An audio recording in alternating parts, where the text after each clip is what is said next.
Hey, y'all, welcome back to episode 95 of the Late Night Vision Show. I am one half of the show, as y'all know. Many of you know, if this is your first time watching or listening, welcome. We're glad that you're here. And I want my buddy, my good buddy, the owner of Outdoor Legacy Gear, to have a chance to say hi. What's going on, Jason Robertson? Not much. What is going on, Mr. Hans, Texas? So we have a very highly anticipated show, and we'll be getting that to very soon. But last week, as you know, we had Mr. Glenn Guess on for an interview. He's with Hog. If you haven't checked him out on Facebook or YouTube, Instagram, you can find him at Hog Zombies. But he was talking about all his call-in hog tricks, and this is the third time we've had him on, actually. And last weekend called in a hog and used some of his advice, and it worked out to be the charm, the lucky charm, because we had this hog that ran into about 25 yards and stopped just a few feet on the other side of the collar. And then this thing was drooling at the mouth. His hair was standing on the back of his neck. He was fired up when he came in. And, man, it's awesome when you kind of pick up those little tricks from the pros like Glenn, who is the master of calling in hogs. And you get to go and use that kind of stuff in the field. But yeah, I saw your video of that, and it is an awesome video. I know it's on Instagram, and I'll be posting it on Facebook. It's a great video. But you know, it's funny you mentioned Glenn. I was leaving the office today, and I saw I had a missed call from him, so I called him, see it was up, and he was all out of breath, huffing and puffing. And I said, "Man, what are you doing?" And he goes, "Oh, I'm dragging out this big bobcat we just shot. I'm carrying it." And I was like, "Good gravy, why'd you call me?" He goes, "I butt dialed you." I was like, gosh, I was like, "Well, man, don't let me get in the way of you hauling out this big bobcat." And he said, "It's heavy. It's thick stuff too." And I was like, "Man, all right." Yeah, if y'all have not checked out any of the Hog Zombie stuff, you need to go check it out. You can find it. Just Google it. You'll find it. It's everywhere. But yeah. And also, you know, we talked about the Convergent Bullet HP and the Sidewinder. You can pick those up at Outdoor Legacy Gear. I take mine everywhere I go, and I call at every stop that I make. And, you know, it's to be able to call in hogs when you don't see any out in the field.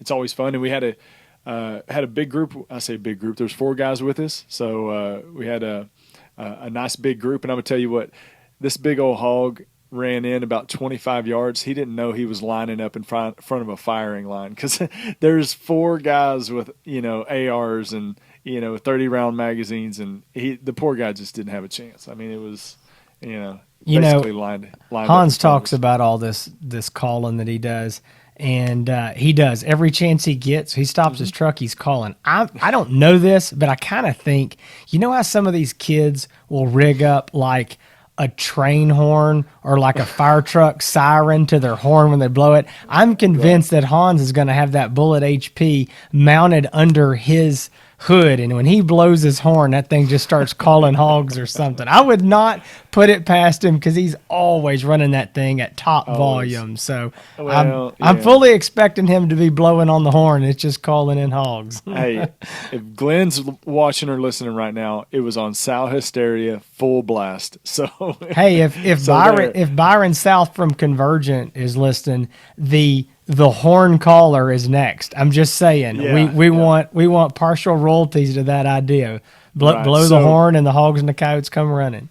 Exactly. So thank y'all for joining us, episode 95. I am excited, and I know a lot of people have been asking about this. We get messages all the time, but we are doing our first AGM review, and today we are reviewing one of the thermal monoculars, the ASP TM-35-384. And I'll let you get in and explain all these model numbers and everything. But, man, I'm going to tell you what, this, you know, the AGM thing it started out as kind of just a whisper. You know, a year ago when it was PRG, it was, you know, there were some whispers going around. People, everything's turned into a yell. It's like we're ready to see it, talk about it. Yeah. You know, even when Glenn, everybody loved Glenn's interview, but I got a message, "Hey, it was great to see Glenn again. I love his interview. When are you talking about AGM?" There's a lot of comments in the comment section asking about it. So let's get into this real quick. And so we may do this on several of the reviews we'll be doing this spring on AGM because they are new. So we're going to just do a little bit of talk about who they are, because a lot of people don't tune in every week and they may just pick up one of these podcasts to hear the review. So we're going to kind of jump in quickly on this. AGM, for those that don't know, is a new company, started basically in 2019, rolled out in the thermal market and making a lot of different new thermal stuff. And we have kind of stayed a little bit hands off, kind of to see how this thing plays out. And then we really wanted to get face to face with these guys and see and handle the product. And that's what we did at SHOT Show in Vegas in January of this year. We met with them, had a great meeting, got to see a lot of the optics, and, felt after getting a lot of our questions answered, good enough to say, okay, we're going to now take the next step, and that's going to be to get onesies, as I call them, one of each of some of these products, and we're going to test them, we're going to demo them, and see what we think. So one thing I'll say again, I'm going to jump in real quick. Sure. Everything up to this point has not been a full endorsement of AGM products. And then there's a lot of people who wonder why we have not got on board right away selling it, or done reviews or any of that kind of stuff. And you're right. It's, sort of a hands-off approach, but more of a cautious approach in the way that we don't want to recommend or review anything that we haven't thoroughly tested out in the field. And so that's kind of why we've been hesitant to really talk about it, because we hadn't had our hands on it. We've been hesitant to, go out and suggest these models, because there's other companies out there that have been selling it prior to this, way on early. We weren't ready to make that move. And there's some things right now that we're still not ready to make a move on, some of their products. But what we're talking about today, we have had a chance to test. And, if you've heard anything from us talking about AGM up to this point, it has not been any type of full throated endorsement of anything at this point. And that's nothing because of anything negative we know about them. Hans and I are both very conservative, and if there's one thing that he and I both know at the end of the day, all we have in this world really is our word. And that's what a lot of people we know, I don't say this like bragging on us, but I mean, we do know a lot of people want to know what we think because they just haven't had the opportunity to put the hands on a lot of this stuff. And we have been blessed to have been able to do that. So they want to know what we think. And, a lot of people may not take just our word for it. They may go look at other sources, but we don't want to go out and tell somebody to do something until we have done our investigation ourselves. So far, what I can tell you is that everything has been positive, has been encouragingly positive, better than maybe I even expected. I kind of go into things, dipping my big toe in the deep end, or in the shallow end actually, to see how it is. And so far everything's been great. We've tested multiple products. Things are looking really good. And as things progress, I'm really excited. AGM is a new company. How this is all going to shake out in 2, 3, 4, 5 years, who knows? And we'll kind of maybe get into this a little bit towards the end, but I would say this. Obviously, customer service and quality control and those sort of things are major, and time is going to tell on some of that. AGM is telling us all the right things. I believe them. I believe they have good intentions. And really, the ball is in their court. And it's going to be up to them to see how they do with these optics in the marketplace. Again, is the quality there? Are they going to stand behind the products? And are they going to have good enough products? It's not a lot of issues. And so anyway, that's nothing negative against them. We're just treating them as someone that's new to the marketplace. But again, I will say that they've been very responsive to all of our questions. They've been open and honest about everything that we've asked. And so I can't say anything bad about them at all. I'm very pleased. And this is somewhere, and I want to bring up one more thing. Somebody made some comments. They left a bunch of comments on 2 or 3 different videos about AGM. And one of the things they were mentioning, and I do need to, this is a correction we do need to make. It was brought up in our interview in the booth with one of the AGM employees, and he misspoke, and he said that these ASP monoculars have U-less cores, and that is incorrect, and it was a misspeak and nothing else. Some of their units, I believe, do have U-less cores. These units do not. They are a what's basically called a VOX core. It is a Chinese core. We'll get into the image quality and those sort of things, but that was a mistake. And somebody was leaving all these comments about how he was lying and misleading everybody. Listen, folks, and Hans can attest to this. We were in a lot of booths, and there was a lot of misspeaks, mistakes in all the booths. There were things that were so bad that we had to cut it out because it was just totally incorrect. And, we realized it, they realized it right after they said it. And listen, and this is my defense of not just AGM, of any company, even companies that, maybe we're not big fans of. When you're at a show like that and you've got all kinds of new products, maybe products that are already been on the shelf, a lot of times these guys in the booths are just seeing products for the first time. They're just like we are, all these numbers, figures, and they're trying to remember it all. They've got hundreds of people coming in the booths, and then there come Hans and I and shove a camera in their face and say, here's a pop quiz. We're going to put this on the internet. Now tell us everything you know in 2 minutes. That's and don't exactly mess up. Come on. That's exactly right. It is, they're having to learn all these products. And I will say this too, and again, this is not a defense for anybody. It wasn't, you're right. It wasn't just at one particular booth. There was many booths where there was a lot of information that was not correct that we had to go back and confirm. And, there are so many different scopes and optics that are released at SHOT Show. They're having to try to learn it. I mean, study it, get up to it. Anybody that's ever been in sales and you're rolling out new products, there's a lot of studying involved. So again, nobody's on purpose trying to mislead anybody. No. But we've got the correct information. We're going to bring you all the specs. We're going to give you our thoughts on it, our likes, our dislikes, whether we think it's a good buy or not. And we'll move forward with there. Hey, we're the things that we want to do. We want to give you good information on buying these scopes and optics. We hope that you choose Outdoor Legacy for your night vision and thermal optics purchase choices. And you can always give Jason a call to do so. We'll get to that at the end of the show. But giving you the information to make sure I'm getting the hook to make the right decision. Yeah, let's jump in here. So I know we've talked a lot here and just kind of treaded some water, but we just think that's something we need to do and throw out. Because again, we're talking about a new company and we're talking about a lot of money on these optics. So here's where we're at. What we're reviewing today is the first monocular that we've chosen to review out of the AGM ASP line. That is ASP. Okay, I don't want you to think we're saying anything else. ASP line. And this is the TM, so thermal monocular, TM-35-384. And the 384 refers to the resolution. It is a VOX sensor, as we mentioned. It's a 384 by 288 pixels, 17 microns.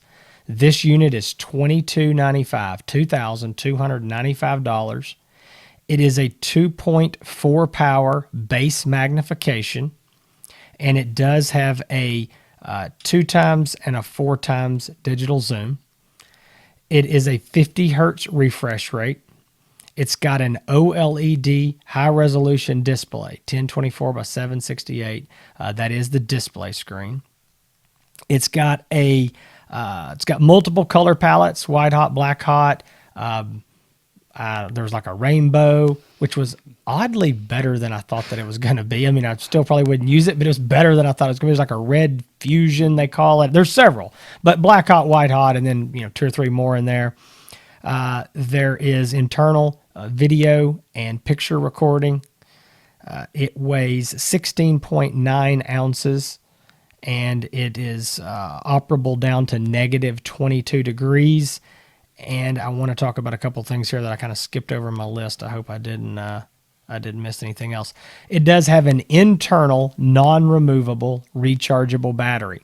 That is a lithium-ion battery, and it is rated for 5 hours of battery life.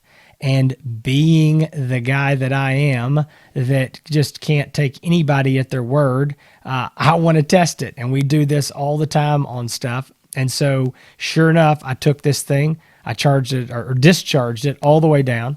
I charged it all the way up, and I started my stopwatch, turned the thing on, and left it going. I turned the unit off probably 2 to 3 times total. Like if I had to go somewhere, I'd turn it off, stop the stopwatch, do the same. I got 4 hours and 56, maybe almost 57 minutes. So I would say 5 hours is dead on. I mean, I thought that was about as good as you could ask for. Now, obviously, I think if you are, using video recording, if you're in the cold weather, that number is probably going to go down some, obviously. But leaving that thing on, sitting on my desk, I definitely got right there at that 5-hour range. One thing it does have, and I don't have a lot of information on this, is it has Wi-Fi in it for an app. And to be honest with you, I don't know where the app is to download it. I don't know exactly what the name of it is.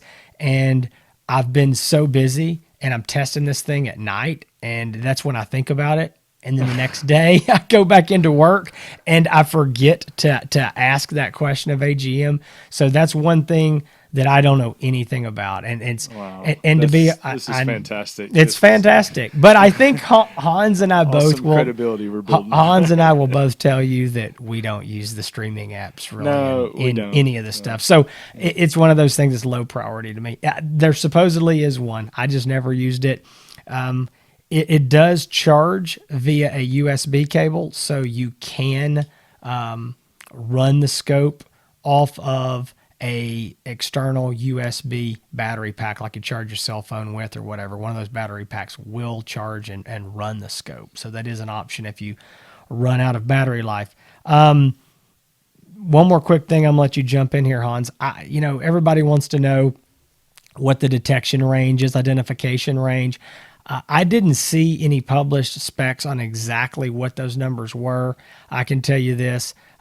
I didn't use it anywhere past 500 yards, maybe 550, but it's way, way, way past that on a detection. It's going to be anywhere, any of these other optics are going to be way out there. Identification, I'm going to be very conservative and say that in average to good conditions, identifying a hog or a coyote is easily 250 yards plus. I was looking at hogs at 300 yards and could absolutely tell they were hogs in good conditions. I saw a lot of hogs with it, anywhere in that, 150 to 350, 400 yard range. And, it's kind of hard because once you do this enough, you know what hogs look like and you can ID them kind of as a process of elimination. But I'm going to just be super conservative and say 250 yards. I mean, I think that's a minimal ID range. So it's a very, very nice image quality for what it is. So can I say that you missed one of the coolest features of this whole thing? Oh gosh, I'm looking over my list. What did I not So put in there? We had this monocular this weekend when I went out hunting with a group of guys, and we were all checking. I know what this is going to be. We shot this hog, and we're walking up to it, and we're like, "Does anybody have a flashlight in their pocket?" Nobody had a flashlight. This thing, believe it or not, has a flashlight, an LED flashlight on the front of it, and that is the coolest, handiest thing I've ever seen. And I don't say that lightly. And I'm wondering why now every other thermal monocular made by any other company does not have an LED flashlight on the front of it. I have to admit that when I first got this thing, when I got this thing out of the box, I didn't know how to use it. And you know me, I'm not going to go to the user manual first. I'm going to fumble with it. Yeah. And I was sitting there in my office like a kid with his new toy at Christmas, and I kept pressing the button, and this light kept coming on, but the scope wasn't coming on. And my office manager Michaela's looking at me, and I'm getting frustrated, and she goes, that's a pretty fancy flashlight. And I was like, no, no, no, no, no. And I was like, what is this light? I don't know what this is. And she's like, it's a flashlight. And I'm like, this is a thermal monocular. So yeah, it is pretty cool. So quick story, we take it out and took my buddy Patrick out. We're out trying to get this bobcat that we've seen on camera. So we're out there to try to call him in. So we snuck into the property. We set up our rifles and stuff. He's sitting at the rifles, and I said, hey, I'm going to go put the collar out.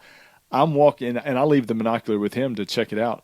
I'm walking out there to that collar, and from behind me, it looks like somebody drove up from behind us and shined a spotlight on me, and I go back and I was like, what was that? And it was he accidentally turned the flashlight on while he was checking this thing out, and it was like shine this bright light on me, and I'm trying to sneak around, not be seen or heard. I do think that's something you got to be careful of, is you don't want to turn it on when something's, a coyote's running into you.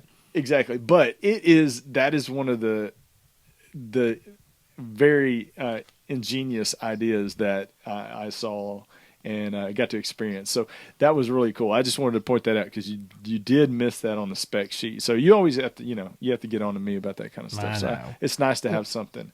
Well, I want to mention a couple things about it, and I'm going to tell you, I don't like to start with the negative, but I'd rather start with the negative and end with the positive. I'm going to tell you that there's only two things about this unit that I really didn't like. And one, and this is nitpicky, but I'm gonna pit nick it. All right. This nitpick is it's a little strange, but it takes an abnormally long time to press and hold the power button to make it come on. And because I'm one of these guys who thinks about this kind of thing, and I actually stopwatched that, and so I've got this here. I'm going to tell you what it's, just so you know. It is about 6.5 seconds of pressing the power button before the unit comes on. And if at any time you let go before that 6 seconds, it won't come on. You have to start over. So that's a long time for nothing to happen. But at 6 seconds, the unit does power on. You see an AGM logo. That logo stays there for about 9.5 seconds. And so, now you're going to be somewhere around that 15-second mark, give or take.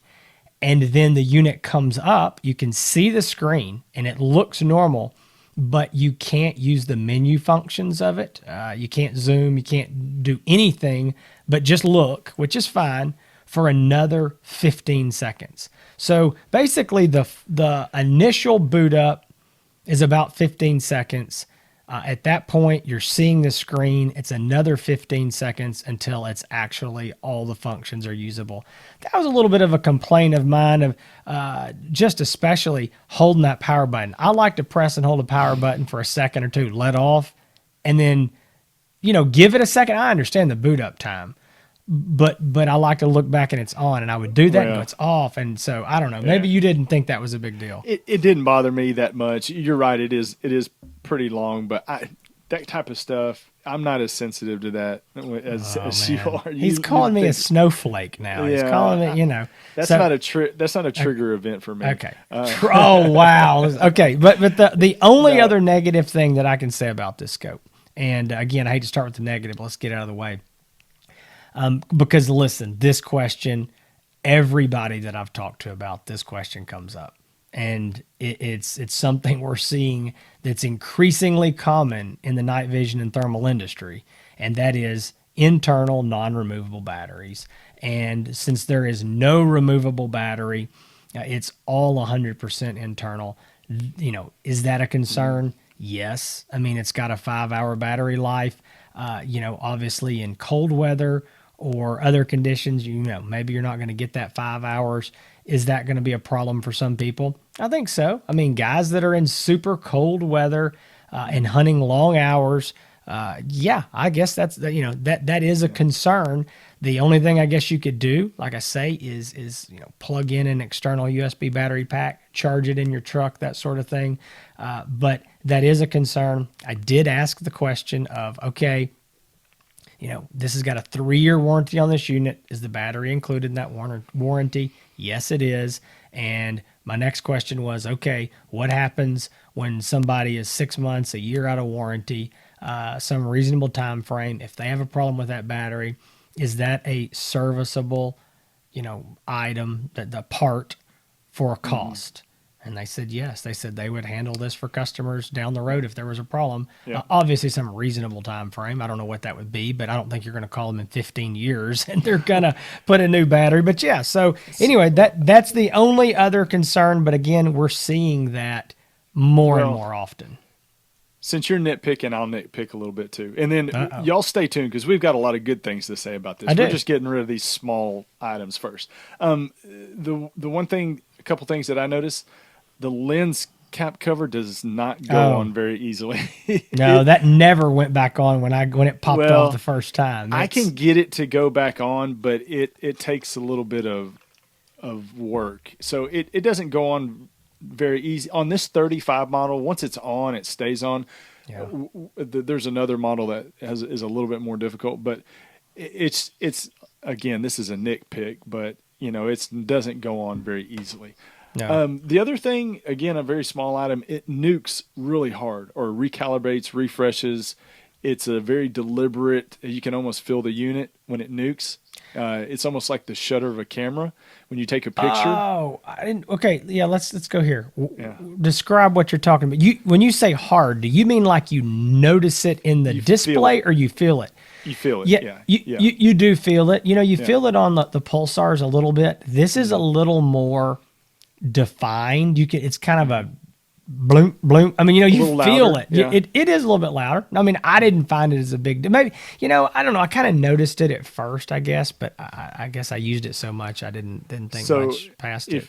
Yeah, if you're wondering what that means, what nuke means, it's basically the picture, the image is refreshing and recalibrating. So, it's like a camera. Core. Yeah, it's like a camera. It's like a shutter that opens and closes, and it sounds similar and kind of feels similar. But every all thermals do, everything. All thermals do it, yeah. It's any scope that you have on, like the pulsars, have an automatic recalibrate or nuke sequence. There's some that are a little bit different that you have to do manually, but that was the only, it nukes. You can feel the nuke. You can hear the nuke a little bit louder than some, but those are the only two items that I had. Again, very small. But let's talk about the good things because there's a lot of good things. And I'll say this. You and I were at the SHOT Show. We were in the booth. We looked through these. When we looked through this unit, both of you and I looked at each other and our eyes got really big. And we were like, that is really good. But we were really hesitant because everything looks good in a convention center. Right. So I'm going to tell you this. I don't care if these cores were made in Tanzania. The image looks good. It looks really I don't good. care where the core's made.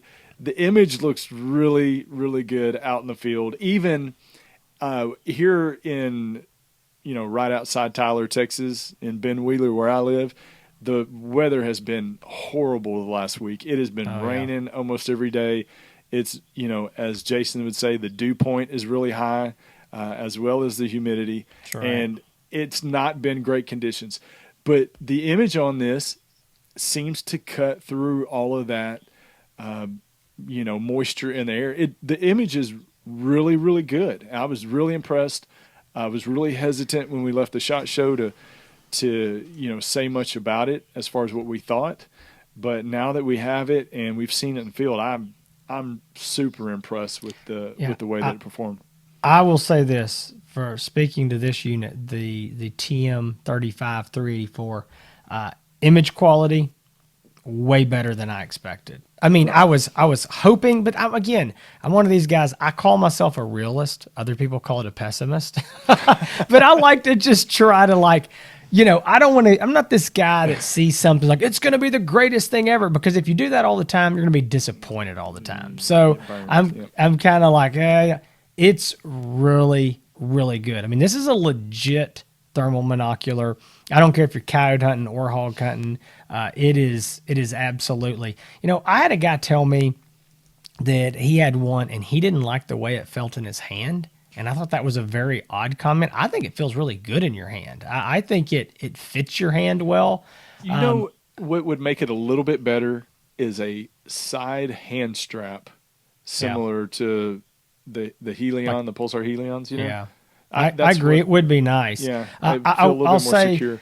I tell you this: you can wear this. I know it's, I mean, a little heavy. It's 1 pound, but you can wear this around your neck. And I'll just tell you, you talk about using these things.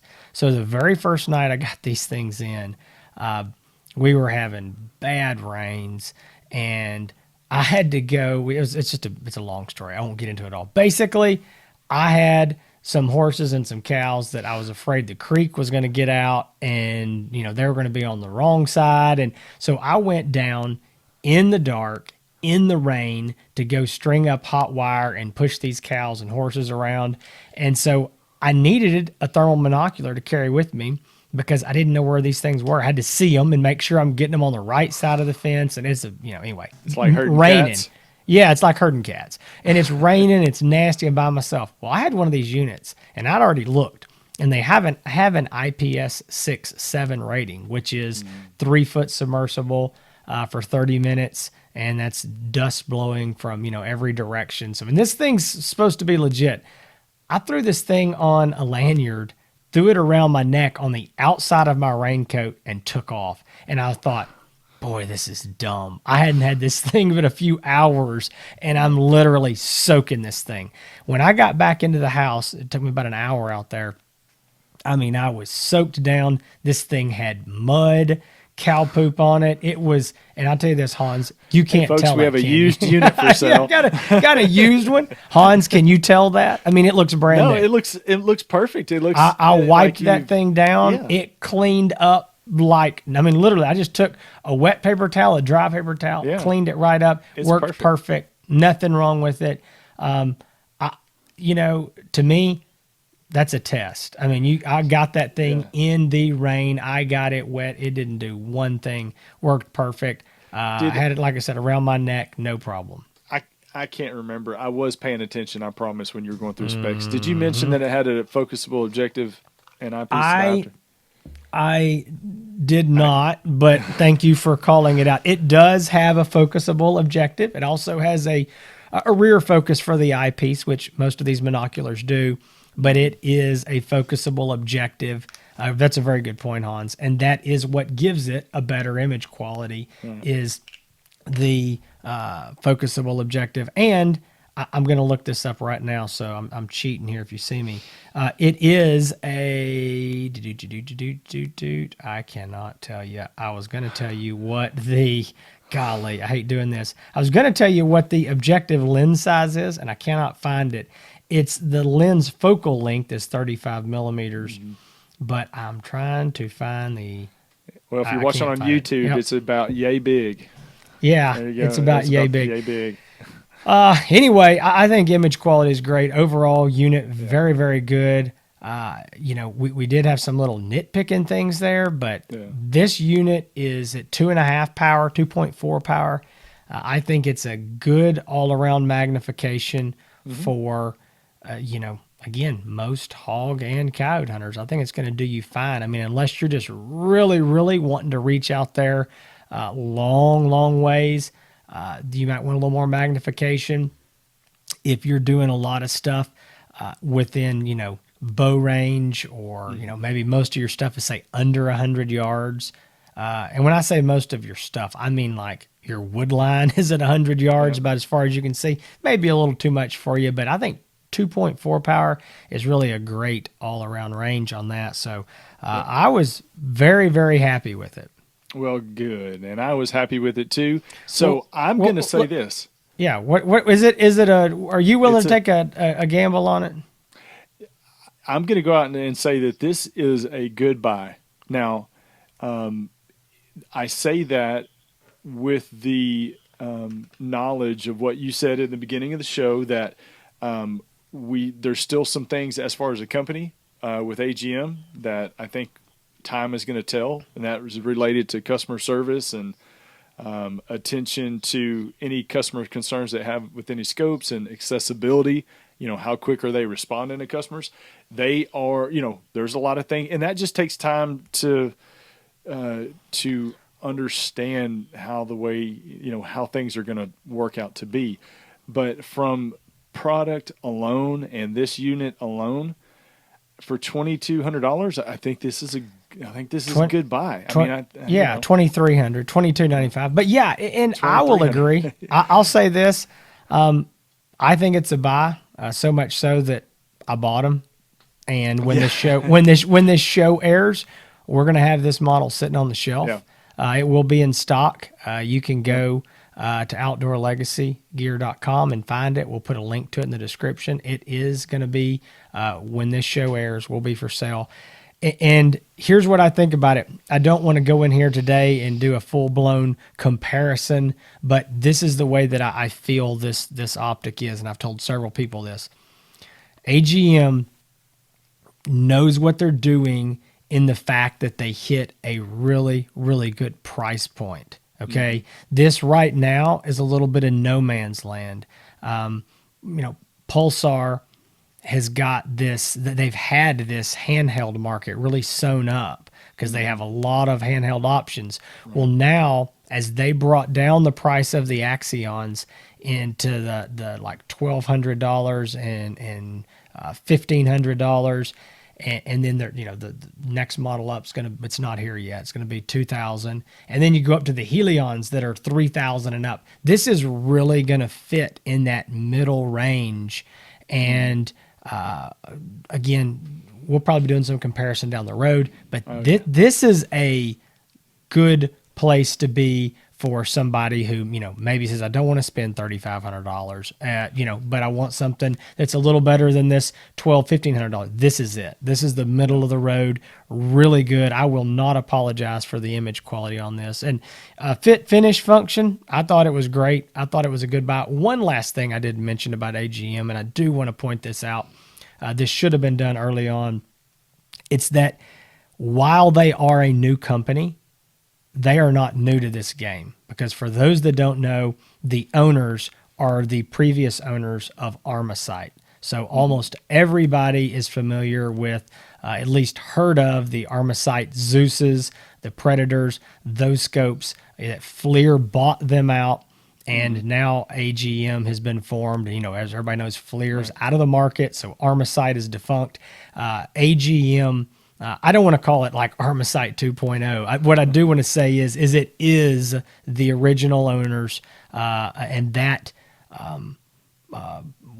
experience in the thermal market. They were some of the guys who were forging a lot of this, years ago. And so they're back in it. So they do have a lot of experience. I don't want you to think they're just some new guys that decided to get together and sell thermal. They've been doing this for years and years, longer than any of us have actually even been into this stuff. So anyway, so to purchase this, call Jason at Outdoor Legacy. You can call him at 877-350-1818. These are going to sell really well, and these are going to sell really fast, especially at that $2,300 price point. Why call Jason? He knows more about them than anybody else, and he has the great best customer service that I think in the industry. There's a lot of good companies out there. Jason's definitely one of them. You can find these units on outdoorlegacygear.com. Again, call Jason.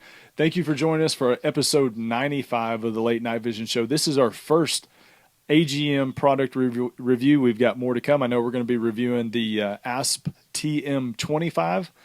So that is the model that is, I guess, would be considered below this model in price and also in some other specs. But you can find the Late Night Vision Show. You've already found it if you're on YouTube. If you're listening on iTunes, thank you very much. On Spotify, Google Play. If you're on iTunes, please give us a good rating. It helps us get our hunting podcast out there for more people to see it and to hear it. So all you got to do is go into the iTunes app and hopefully give us a good rating. Please leave us a review. A lot of people pay attention to those. Also, you can comment to this video on YouTube. Please give us a thumbs up and subscribe. We really appreciate it. You can find Jason, obviously his website, company website, outdoorlegacygear.com. You can find him on Facebook, Instagram, YouTube. It's all under Outdoor Legacy Gear. You can find me on YouTube at Hans ETX. You can also find me on Instagram at the same thing, Hans ETX, and I did all that without taking a breath. I was Take it away, impressed by Jason. that. I want to say one thing, and I know that there's going to be a lot of people that have already clicked off by now, and that's fine. They don't get to hear this. But Oh. there's something that I'm very excited about, and our guys who are looking for something very budget friendly in the thermal world. I think this is going to be really hot for a lot of guys that are using digital scopes, Sightmark Race or something, and they want a good handheld. I'm just going to say this. Stay tuned in the coming weeks. We are going to be bringing you a $495 thermal monocular that is better than anything on the market I've ever seen. You're not going to believe it because I didn't believe it. So stay tuned and you will find out more about that in the coming weeks. Thanks for listening to episode 95, our first AGM review. We hope it's the first of many to come. We see a bright future ahead for AGM, and we definitely are rooting them on. We think that good, honest, friendly competition in this market is good for everyone. The other manufacturers is good for consumers. It's good for everybody. And so we wish them the best of luck in the coming months and years. Folks, again, thank you all for tuning in to the Late Night Vision Show. We really appreciate your support, your kind words, and for supporting Hans and I as well as Outdoor Legacy. And as always, keep making those bacon pancakes and stay safe in the fields.